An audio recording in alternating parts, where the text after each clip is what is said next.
working, man. I know what my audience like. I did some independent films with Master P. A lot of those movies did really well. I'm ambitious, I'm a hustler. I have my own lane. That's the thing about comedy. You wake up every day, you don't know if you're funny that day.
Hey, wait a minute. Hey.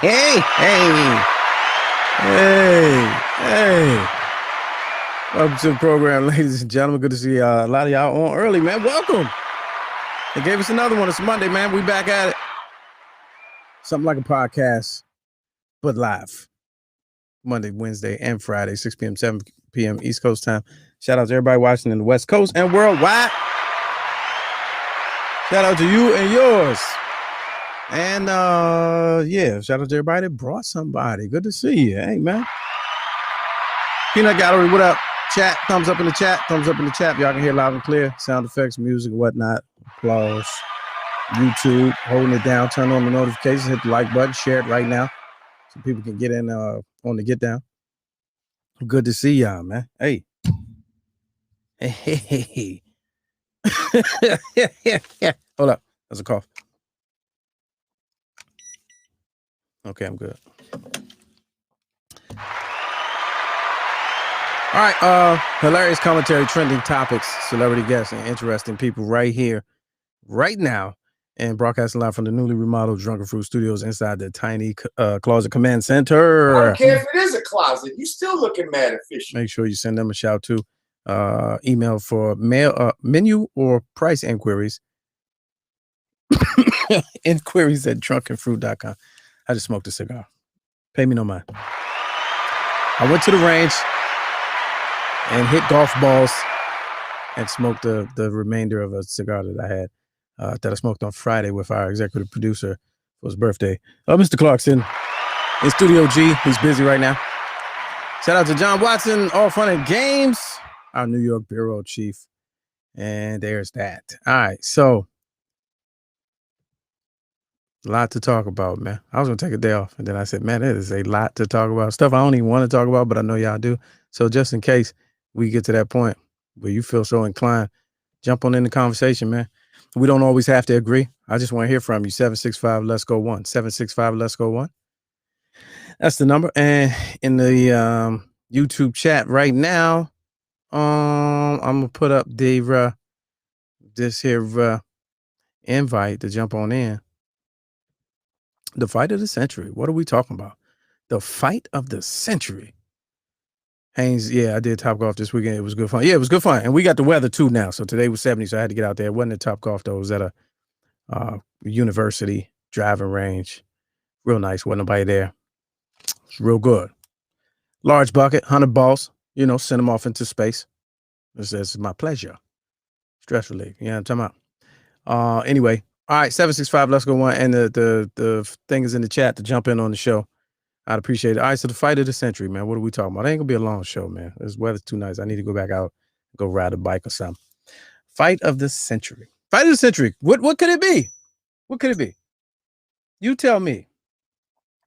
Is the fight of the century the 50th anniversary of the Ali Frazier one, March 8th, 1971, which was actually billed the fight of the century?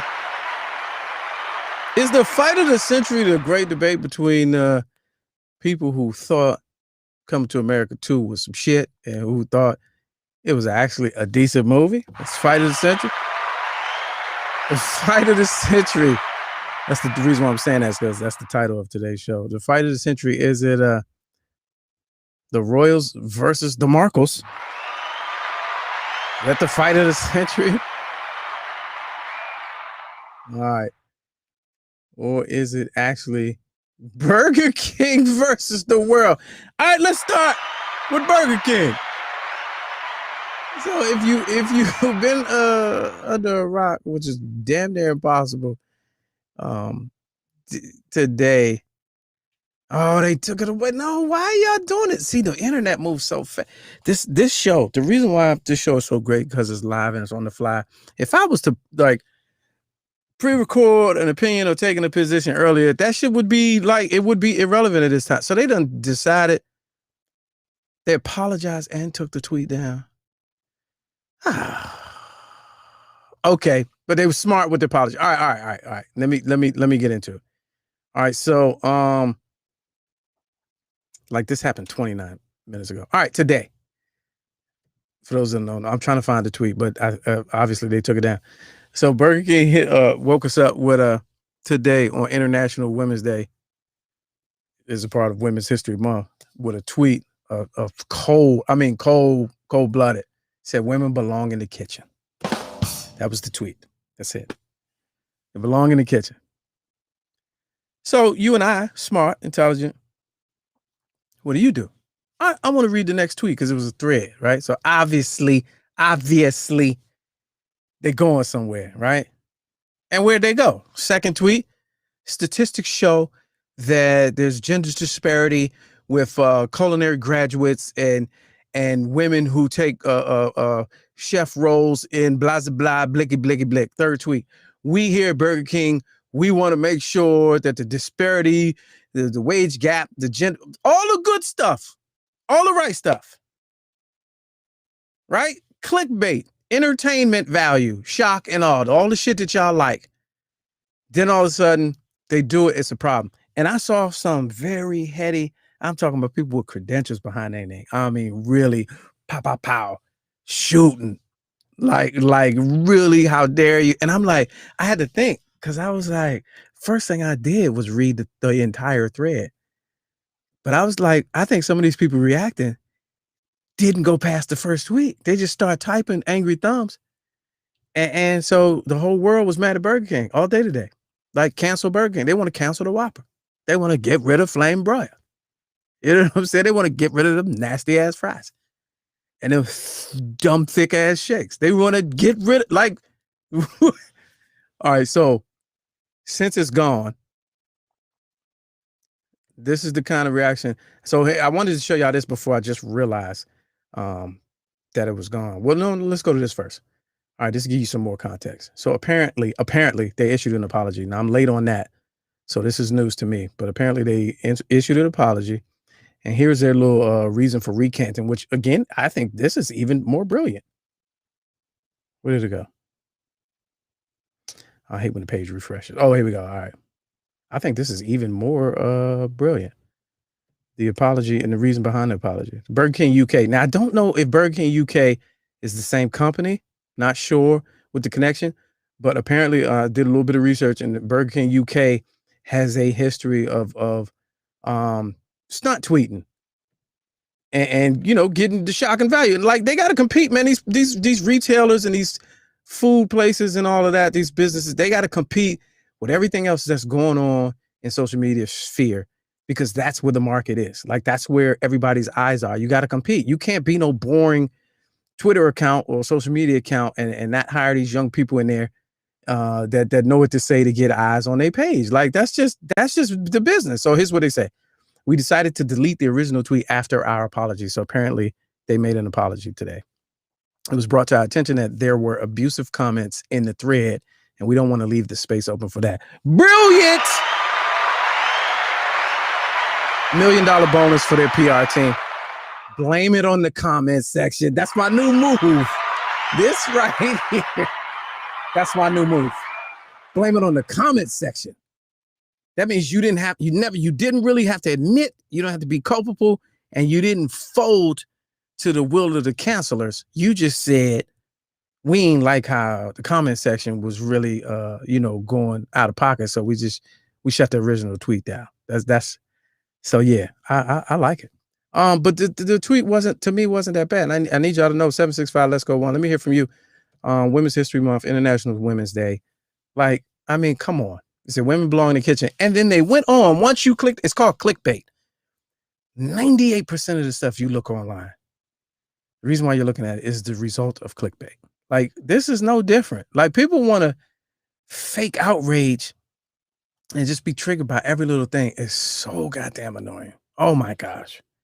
So annoying. All right.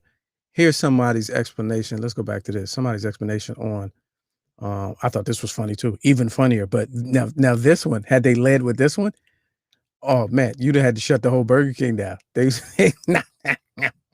I thought this one was funny and offensive all at the same time. So somebody posted, I'm gonna show you. Somebody posted a previous tweet that had came from this account that did the same thing. And so this is Burger King UK. And I don't know if this is fake, but it's a stunt that they did for Pride Month. I don't know if this is a fake tweet or whatever, but it's basically saying what it says there on the screen. I don't have to repeat it. And then it goes into the how I got you. That's what homophobes say, but not us. In fact, we're starting an initiative to hire more LGBTQ. Yeah, I think that's fake. But even still, that's funny. I think that's fake. But it's basically making a mockery of what they did today, right? With the women belong in the kitchen. I don't see that's not where we should have problems. That's not problematic. They went on and dropped data on disparities with women in the restaurant industry. Like they legit dropped data. Like, get out of here. Get over yourself. Get out, like that's all right. So fight of the century. I don't know. It's Burger King. Free McFlurbies. All right, let's move backwards doing the timeline. All right, so it's the fight of the century. The argument between people that liked Come to America 2 and people that thought it was shit. All right, so let's backtrack. Friday we had an extensive conversation on sequels and even Mr. Clarkson, our executive producer, he broke down the difference between sequels and continuations, and we talked. Two out of the three of us had not seen the movie yet, but I was determined to watch it, and I watched it, and the verdict is, let's see, the verdict is, okay, if you think that it was not a good movie, you better shut your white mouth. I'm not kidding you. I'm not kidding you. You better shut your white mouth. I'm not kidding you. The verdict is in for Coming to America 2, man. Good movie. I'm not even gonna say great because y'all gonna get your panties in a bunch. Good movie. It was a good movie. Standalone, good movie. Family. It was PG-13. What did y'all expect? The first movie was R. So just by definition of the rating, it was not going to be the same movie. But it was very refreshing. And it was funny. Like, the people that was like, I ain't laughed one time, you lying. You ain't never met. The barbershop scene alone gave you 2 laughs. You can't. There was some corny, there was slapstick, there was I seen that coming, there was what do you call it, telegraphed, There was Hack. Like that joke's been done 100 times. There was all of that, but you can't say it wasn't funny. There was the moment, the moment the witch doctor shows up on screen, you're laughing. Get out of here. You're not. It's just you're not being real with yourself. You scrutinize into a level of scrutiny that you would not do to no other movie. It was a comedy that paid tribute by continuing the story of a cult classic. It was a good movie. It will go down in history as a genre defining career. It was going to get the Golden Globes and Oscars and Emmys. No. Was it a good movie? Yes. Was it under budget, and did Eddie's own production company double his money? Yes. Was it shot on Tyler Perry Studio and in Rick Ross' house? And did we keep it in the family and seen some good shiny looks on screen with not one white person needed to carry the plot along, and still a viable global movie with mass appeal? Yes. Get out of here. Y'all tripping. All right, let's go to the phone. Let's go live. Welcome to the program. Hey, this is Brian from Friday. I killed the movie Friday. I didn't watch it again. I didn't. What I did do, I just, for whatever reason, I looked at the rating, saw PG, and I changed my rating from horrible to I just didn't like it. Okay, which is fair. I'll take that. Now we don't. So that's why I said this is the fight of the century, because when we debate music, when we debate TV shows, when we debate music, we've gotten into this habit over the last few years of just condemning the other person to hell because they have a different opinion. And I'm not one of those. So if you didn't like it, that's your right. I can tolerate that more than you saying it was a horrible movie. So I appreciate you upgrading your movie review, Brian. Appreciate that. Hey, one more thing. Yeah. I think with the way the world is today, with all the sensitivity, and I know I'm going to sound like a Neanderthal, but I don't think I'm going to be able to enjoy many comedies because we're so uber sensitive, and we're not trying to step on toes. And I think part of comedy is stepping on toes to awaken people to see the hypocrisy in the world. I don't think we're going to be able to do that anymore. So I might be out of the comedy movie thing. You know, I think I might have to shift, because Eddie Murphy is my favorite celebrity ever. I'm 50, but he's my favorite celebrity ever. And I don't even think we could do Norbit now, because then it'll be the fat shaming conversation, right, and then the nerd shaming conversation. So it's no, that's a very good point. Great show as usual. That's a very good. I appreciate it. Appreciate it. Thanks for the call. Hey, no, that's a hell of a point, though. That's a hell of a point. He said he may not be able to enjoy comedy because of how sensitive the world is, and that's real, and that's why a lot of comedians are having trouble getting back on stage. So here's what's going to happen, Brian. What's going to happen is that material is still getting made. You just going to have to look for it. It won't land in your lap the way it used to. It won't be put out for the masses. It's going to become niche. It's going to become underground, and you're going to have to go look for it until it becomes acceptable again, if ever. That's unfortunate. But also, because I feel you, and I don't think I'm a Neanderthal. I think I'm not that sensitive. But also, what's funny has changed. Like the appetite for funny has changed. Like look, like TikTok.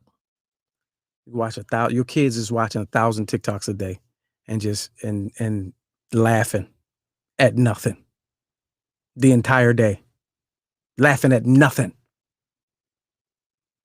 You know, you come over their shoulder and be like, what you laughing at? Oh, it's TikTok. Oh, let me see it. And they show you, and you like,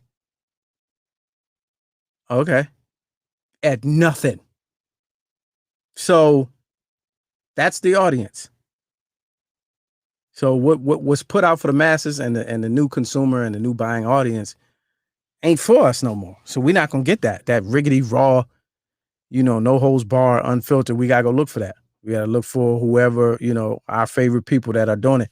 But here's now also to that same point, Eddie ain't been doing that though. Like he been doing this type of movie. This is what he's been doing.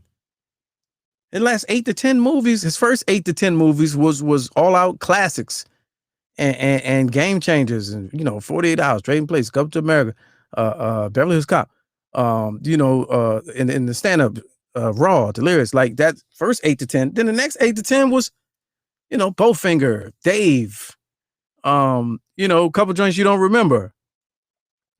And then maybe the last 8 was joints you probably never saw, but your kids did. So he put out, and I remember I read some years ago when he went through that, he turned that corner, right? He got 11 kids, but his kids were really young, and he was saying it was hard to make movies that he was making because his kids was getting older, and he was feeling some kind of way. He was maturing.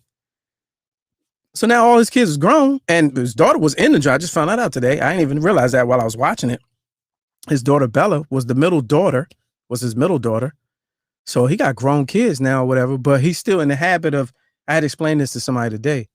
Coming to America, the first one, $60 million budget. He was already a star, but he still had an underground following, right? He got mainstream money to make the movie. The movie became a cult classic, grossed $320 million worldwide, right? It just unprecedented, changed the game, literally. You did what you had to do back then. This is 1988. You did what you had to do with what you had. 30 years of seeing the game and seeing, now you do what works. Like Coming to America 2 works. How do y'all not, it works. It costs this one, I'm sorry, I said 60 million. I don't even know what the first one cost. The second one cost 60 million. Correct that. Check that. I was reading today. The second one cost. Amazon bought it for what? 170, 175. So you tripled your money with your own production company at Tyler Perry Studios. So he got that at cost. Like it works. He did what works. How do y'all you scoff and scratch? I told him I didn't laugh once. I ain't laughed once. When they come into the barbershop, hey, what's up, Edie? I mean, Nelson and Whitney. And then the dude in the chair say, and this is in the commercial, so don't trip. And then the dude in the chair say, yeah, with the Ethiopian babies with the flies. And he like, hey, now you done went too far. Get out you ain't laughed once. Knock it off. Then we had a linear message that's very relatable. And the message the linear message throughout with the son. Not only is it relatable, but it was pertinent to the storyline of the first film. Like, knock it off. Knock it off. Okay, Haynes, I'm about to bust your bubble. Coming to America was filmed at Tyler Perry Studios. That explains everything for me. All right. I don't know what that means, but so was the entire Black Panther movie. The entire. Even Wakanda. So knock that off. I'm trying to shit on Tyler Perry. Everybody's doing their movies there now because he has a full-fledged movie studio on par or better than the Hollywood studios. That's fact. That's just fact. Now, he's using those facilities to put out crappy movies, to some people's opinion. But a great movie maker can come and use his facilities and make a great movie, i.e. Black Panther. So don't do it. Don't do it. Brian said it does work. I'm just still out. That's fine. You cannot like it. Now, so listen, don't get me wrong. You cannot like it. I just don't want y'all to say that the joint was horrible. I seen a breakdown today that was tough with my man Brandon Bowling is a writer in Hollywood, and he was like, it was better than anything DC Comics puts out. Wonder Woman, Justice League, Aquaman, anything. The CGI, the writing, better than any of that. So don't ride for them superhero joints. And this family friendly story joint you talking about, it was awful. Not gonna buy it. Not accepting it. You cannot like it. It is within your right not to like Coming to America 2. I, to this day, do not get the hype over Friday. When it first came out, I thought it was the dumbest movie ever.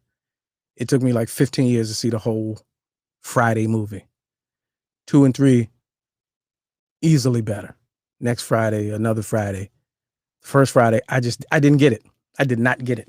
I was an adult when that came out. So you cannot like a movie. It's within your rights. And for the record, I don't think Friday is the dumbest movie ever. At this age and at this time in my life, it may be the stupidest movie ever. Ungood, bad. I struggled to laugh in Friday. Sorry. So there's that. All right. Rodney Wallace says, okay, thanks for the correction. First Coming to America budget was between 28 and 36 million. And I do know they gross 320 worldwide.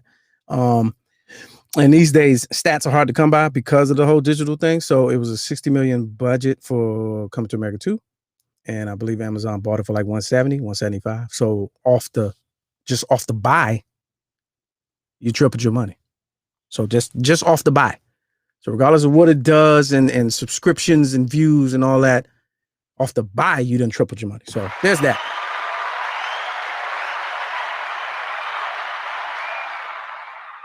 Yeah, wait a minute. Let me go back to that. Thanks, Rockman.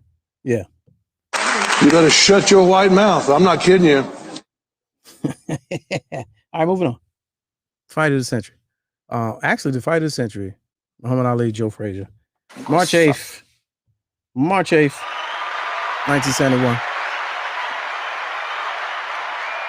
I was watching ESPN2 last night, man. At midnight, they started playing. They did a digitally enhanced version of the fight, which was absolutely awesome. It kind of it's hard to describe. It didn't look like CGI, but it was color corrected, and it was crispy blurry.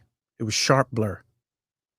You know those settings you got one of them filters where it's an old film, so it ain't too much you're gonna do with the blurred edges because of the technology, but you can make those blurred edges sharp than a motherfucker. And that's how it was. It was crispy blur.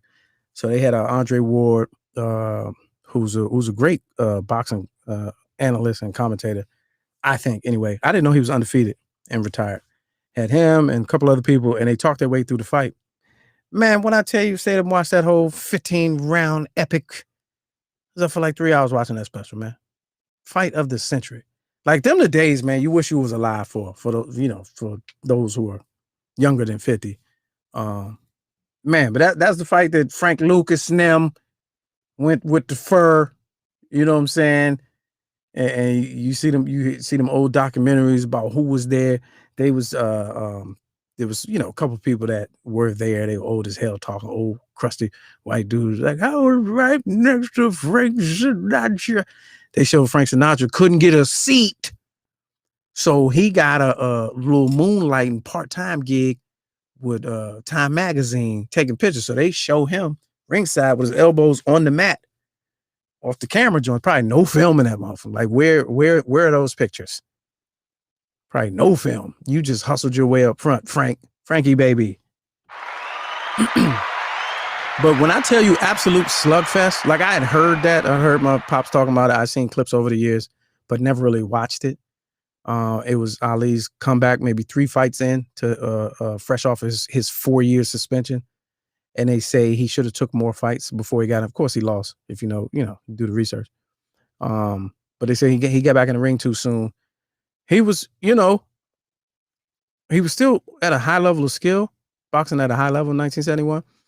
But he was a little rusty, and he was, and I don't think up until that time he had fought anybody who's bulldozer style like Joe Frazier. Come in with the head down and your arms crossed like Joe Frazier didn't come in like this. He would come in like this, like he was, street boxing, brawling, and just dipping, ducking all Ali's shots and coming with the left hook or whatever. And so Ali was catching left hooks the entire fight.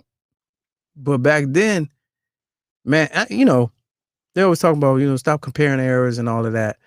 My eyes can see. Boxers ain't taking that abuse these days. No way, shape, or form. Mind you, it's for a good reason. Of course, they don't do 15-round fights anymore, but just the shots they was taking. I mean, MMA dudes don't even be taking the shots because, the big, the ref get in there and shut it down. But man, Ali was taking some abuse, and then he was just jabbing the shit out of Joe Frazier's head, and he just kept coming forward the entire 15 rounds. 15 rounds, just kept coming forward, kept eating the shots, and Ali was eating them, and it was just, classic slugfest, man, and it's got me to a point now where I gotta find 2 and 3, Rumble in the Jungle, Thriller in Manila, to put into context and perspective, what they went through. It was an awesome fight, man. And they said fight of the century. I don't know if that's what it was called then, but that's what they call that fight now. It might have been billed that way then, which was excellent marketing for the times. Because who knew that there would be no fight better than that after for the next 30 years. It was awesome. So there's that, man. Kennard says they called him the Philly Shell. He was like a tank. They kept referring to him as like a tank, a bully, a bulldog. And it was crazy. That was a slugfest. I don't think I've seen a fight like that. And Joe was just eating them. He was eating them Ali punches. It was like Ali wasn't even really hitting hard. You think he not, and you hope that he was, but it didn't look like at all. And then he was just whacking the side of Ali's head with that left hook, just the same spot. He just kept getting him at least 2 hard, solid shots every round. And then, of course, he ended up winning the fight. He knocked Ali down in the last round, and that was it. That knockdown was the difference. But it was crazy. So, fight of the century, man. I like how ESPN did that, paid honor to that. Shout out to that. That's March 8th. So that's actually today. That was actually today, 50 years ago. So, what up, Peanut Gallery? You still on that? Haynes still on. Said, "Coming to America" seems like a Tyler Perry movie, and it was still good. Like it definitely had a feel, and it was still good. As bad as some Tyler Perry movies are, they're still not unwatchable. You still watch them. I really just don't think. Now, again, now I'm going back. We offered a fight of the century, but I'm going back. You're within your rights, people, to not like it. You cannot enjoy it. But I'm not gonna let you say it was a bad movie. Just can't let you do it. Can't let you do it. I'm not gonna let you say you got triggered by something in Coming to America too. That it just don't make sense. You got triggered.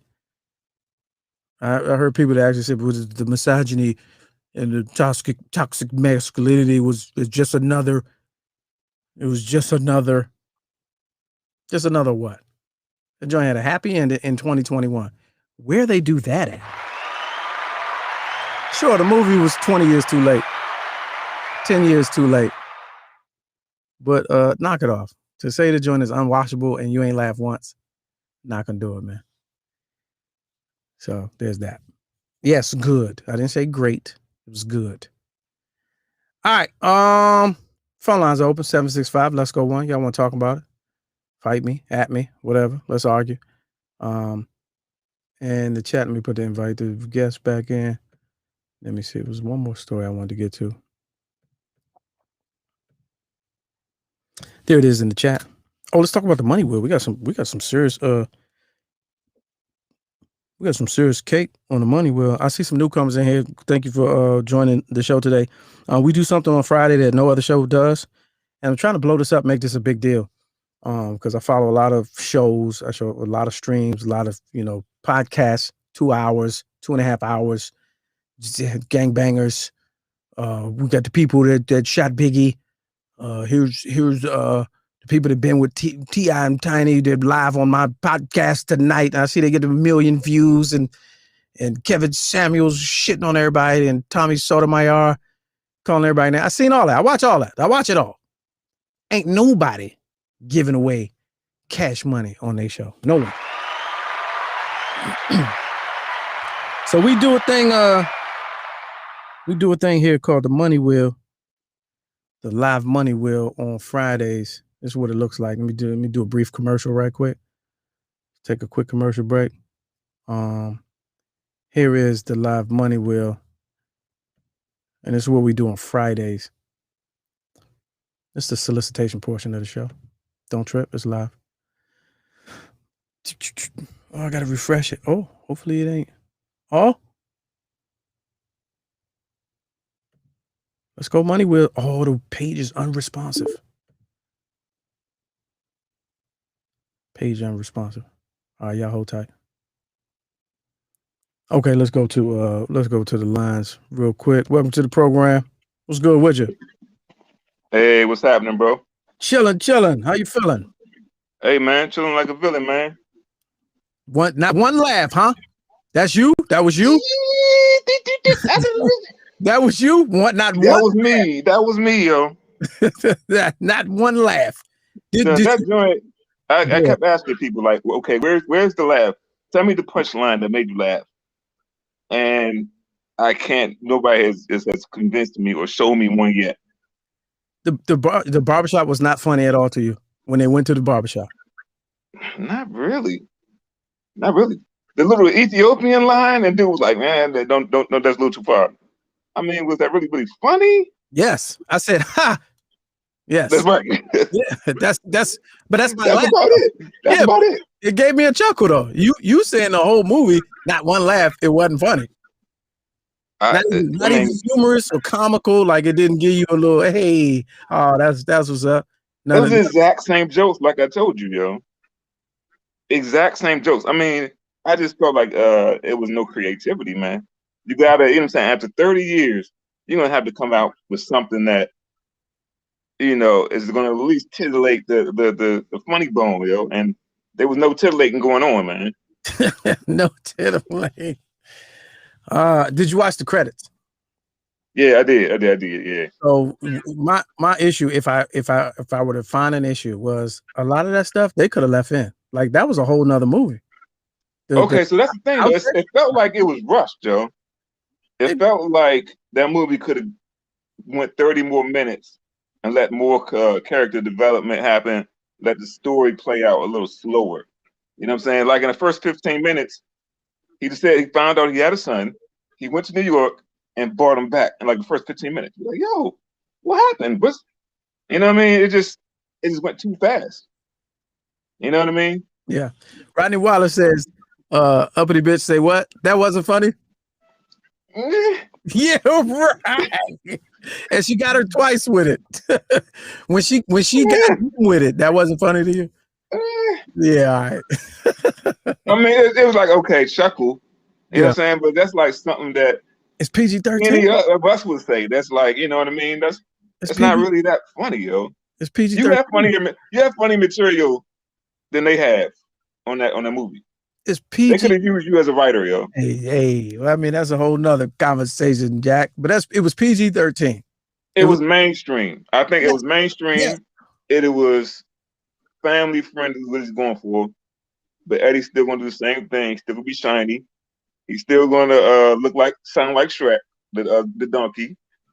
And it's like, I need the old Eddie back, yo. I need Harlem Nights trading places, Eddie. But you gotta know that you're not gonna get that back. I mean, that's been gone for years. That one. But remember, he was talking about he was gonna come back and go back to stand up. Sure. And Dolomite was better than that movie. Dolomite was better than that movie. Think about it. I wouldn't disagree. I would not disagree. But they were two totally different types of movies. What was more entertaining? And Dolomite probably had a quarter of the budget of that, but it was so much more richer. You know what I'm saying? I feel like they did it at the same time. They might have did it at the same time. That's what I thought. I thought maybe that the COVID, it got covidious on set, and they probably trimmed it down or something. Nah, they were shooting that like 2-3 years ago. I think they got Wesley Snipes for the 2-for-1, and I think they were shooting that around the same time. I really do. Well, they're coming out with a primetime show. They're trying to develop a primetime Coming to America. Now I don't know if I'll be in favor of that. I don't know if I'll speak highly of that. Yeah. You know who's on it? You know what I mean? A sitcom? Yeah, sitcom. Yeah. Well, let's go to a caller real quick. Welcome to the program. Let's go live. Hello, how are you? Good. All right, so I spoke to you Friday about watching it, and I told you how Karen negative reviews influenced me. Mm-hmm. So I watched it. It had its funny moments. I think I laughed more on the nostalgia. But my biggest issue was I feel that they used 200 people to do what 20 people could have did.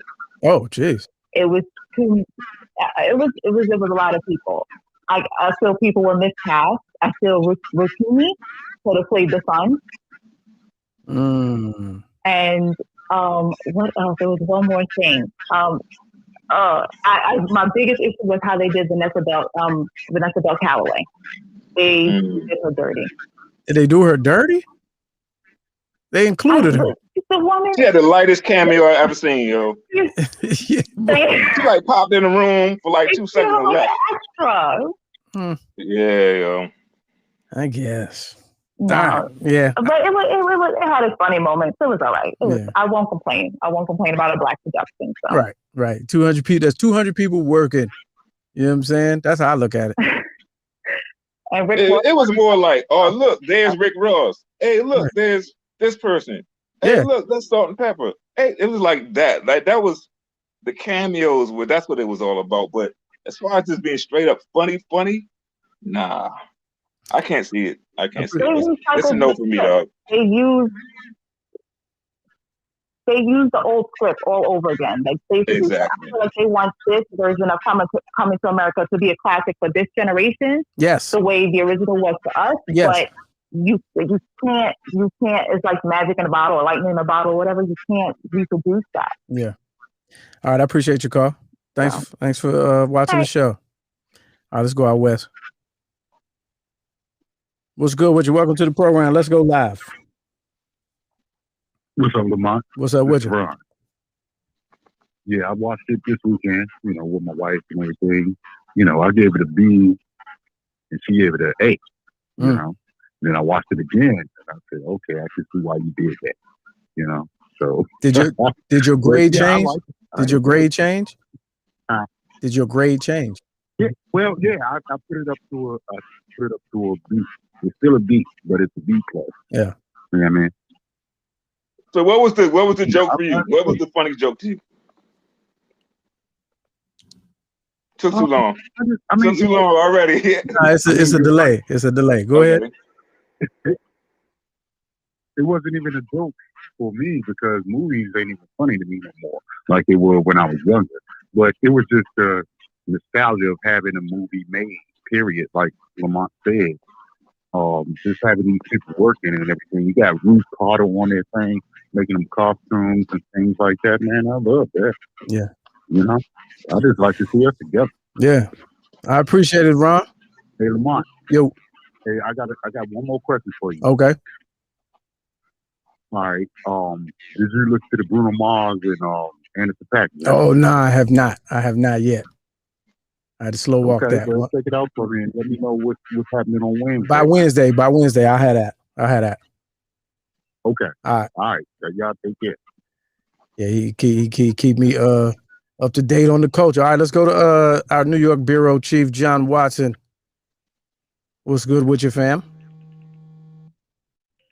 What's up, Chan? Chilling. Hey, man. Yo. I swear, I think everybody watched this movie. They immediately hit play and immediately folded up their arms and frowned at their mouth and said, "Make me laugh." Yeah. Impress me. Yeah. You know what I'm saying? Or they gave her I'm gonna do a reference here. They gave him the Goldie Williams face off the meme mug shot. I was like, nope, I'm not gonna laugh. Nope, right. Not gonna do it. Hands forward, like, fuck you, make you laugh. It's not gonna be better than the first one. Man, it's hard out here, man. Yeah. That's why Eddie don't make no damn movies for y'all. And that's yeah. He said taking it so damn hard, man. He said that. Hold on, I'm about to put the picture up right now. He said that too. He said that before. How hard it is, especially in this time. And sure, definitely this movie was way too late. Sure. Hold on. Here she go right here. Well, it gotta still be funny though. Goldie Williams. There she go. That's the thing. That's how everybody watched the movie. Everybody watches it just like that. Like, nope. Yeah. You know what I'm saying? So Tech, I watched it, you know what I'm saying? I was more nervous watching it. Like, I feel like I gotta watch it again because, like, I do too. I was just watching it so nervous, you know what I'm saying? Because I was afraid it was gonna be bad. I was watching it nervous. Like, you know, when you take your kid for their first game, sporting game, or like right. their first concert. You hope they don't suck. You just watch it like, man, just don't suck, man. Don't just suck. And you didn't even watch the game. You just sitting there saying don't suck the whole damn time. You Right. don't even know if they played well. You just saying, man, just don't suck. That's how I was watching the movie. Yeah. You know what I'm saying? So now you got to go back and watch the tape. Man. You got to watch the tape. Now I got to go back and watch it release. Right? Yeah, I got to watch it with some relief. Like, all right, I know it was all right. So let me see if I can, fully enjoy it. But I was in the team. I watched with the kids. You know what I'm saying? And they enjoyed it. Yeah. And my daughter was the same way. My daughter swears by the original, and she was like to say, she's like, man, I hope this isn't bad. Yeah. And we both walked away from it like, yeah, that was good. You know what I mean? It wasn't perfect. It wasn't I could go back and pick it apart. Of course. You know what I mean, like, what this character did that or blah blah blah. But it was entertaining. Now, like, what the fuck you want? Now, Nard, did you watch it with young people? And did anybody in your environment were they under the age of 20 or 13 for that matter? Can you hear me? Turn your G's is low. Can you hear me? No, I watched it. I watched it with my wife, man. With his Venom. Yeah, no, I'm saying, so you ain't watching with no young people. No, I watched it with my wife. Oh, okay. Yeah. It's PG-13. You might have to watch it with a PG-13 audience surrounded you, so they can, you get that chuckle energy. Chuckling is contagious. You know what I'm saying? It's like watching it. You know what I mean?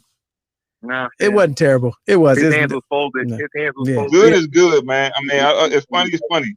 You know what I mean? Sure. Like I said, I put Dolomite against it anytime.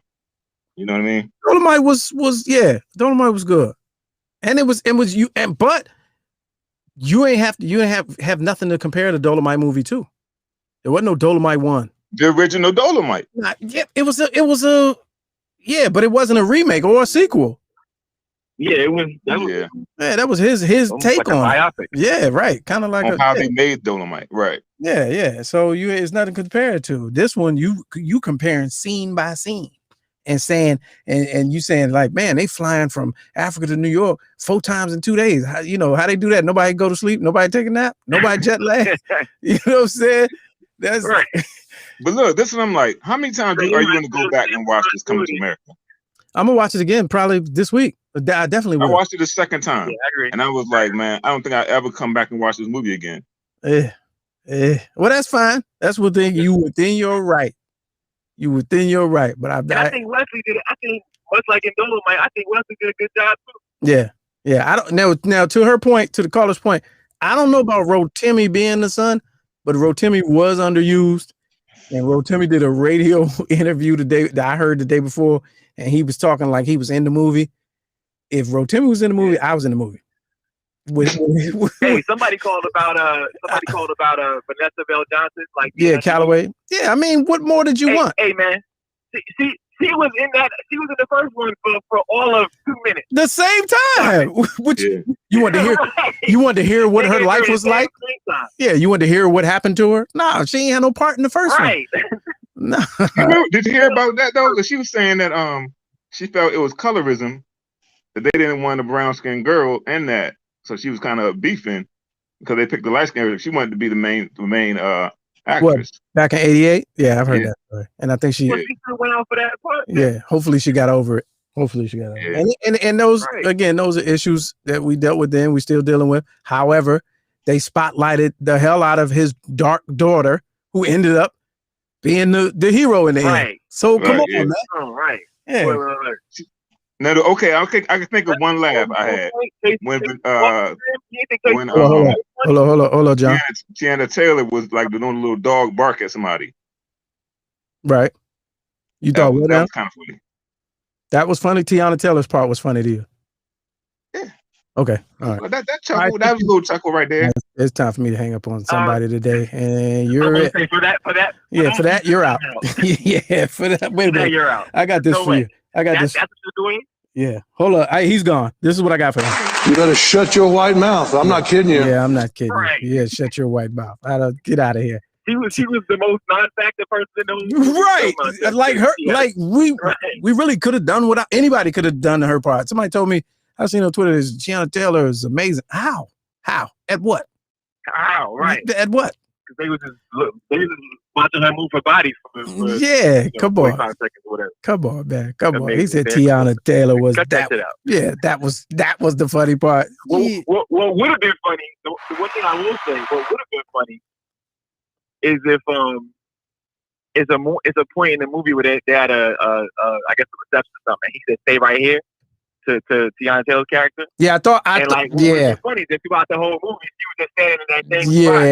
I thought movie, like old girl was still barking. Like, yeah. Now I saw somebody give a real critique, and they were like, there were some missed jokes, and sure, absolutely, like it'd have been funny if the last scene was her in that room standing there.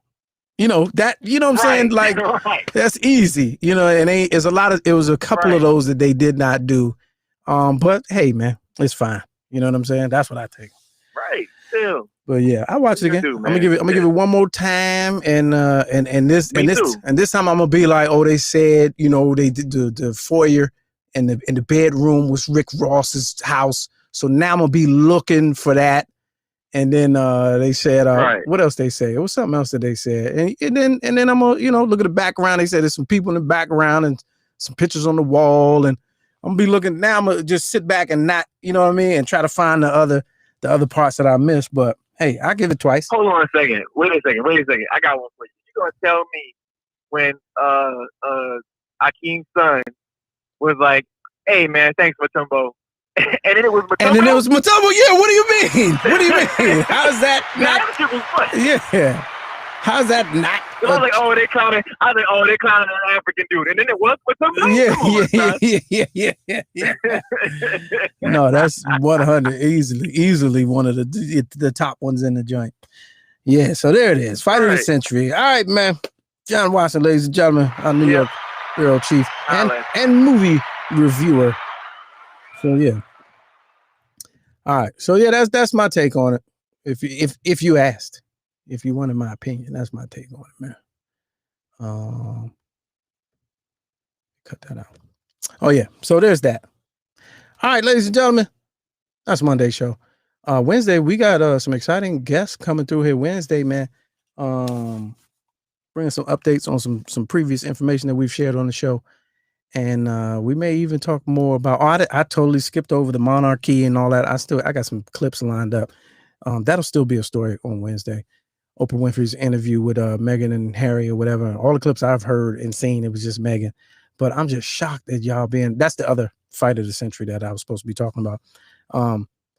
I'm shocked that y'all are that interested in this, and it bewilders me. I don't like to judge what other people get excited about, but some stuff be just.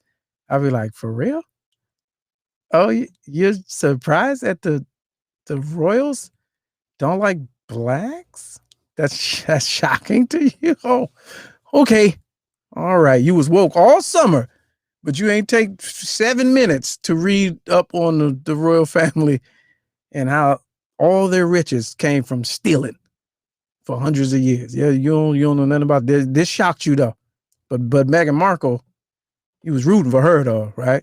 She had no clue. She married into the clan and then was shocked when they said you take that little chocolatey headed baby somewhere else. She was shocked though. Oh, okay. That's fascinating to y'all. Oh, all right. We'll talk about that Wednesday, man. Maybe we can get somebody from overseas to kind of pontificate on what it all means, man. So there's that. All right, Money Wheel. real quick on the way out. Let me see if it works now. Oh, it's back. It works. All right. Let's get a quick update on the money wheel. So for the newcomers who are just tuning into the show, this we do every Friday. Nobody does this. We get money. We do a 50-50 raffle. You put money in. $5 gets your name on the wheel. The live money wheel. $5 gets you a slot. $5 a slot. These names are from last week. And so what happens is, let me see what the pool is right now. The pool is 25 plus 10 plus 20. And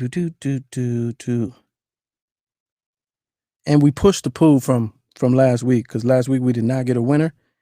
And the Peanut Gallery, aka the YouTube chat, voted to push it to this week. So we was working with like $145 last week, which would be split.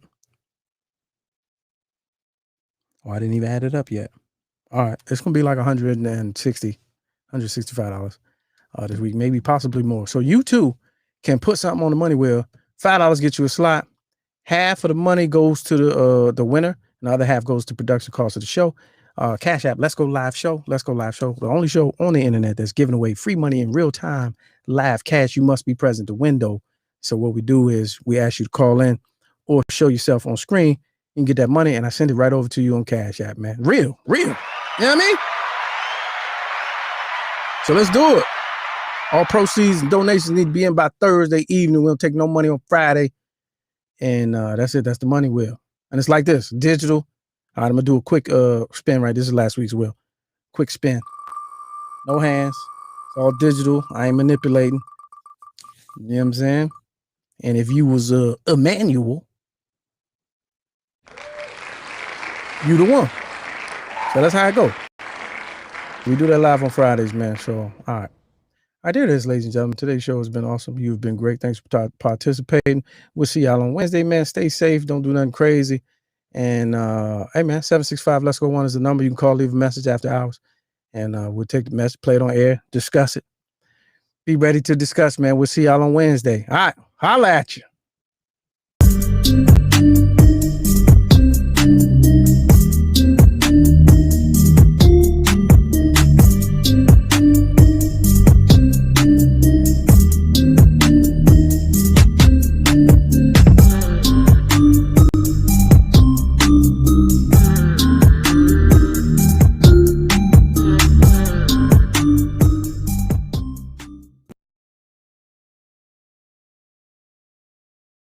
I don't care if it is a closet. You still looking mad official.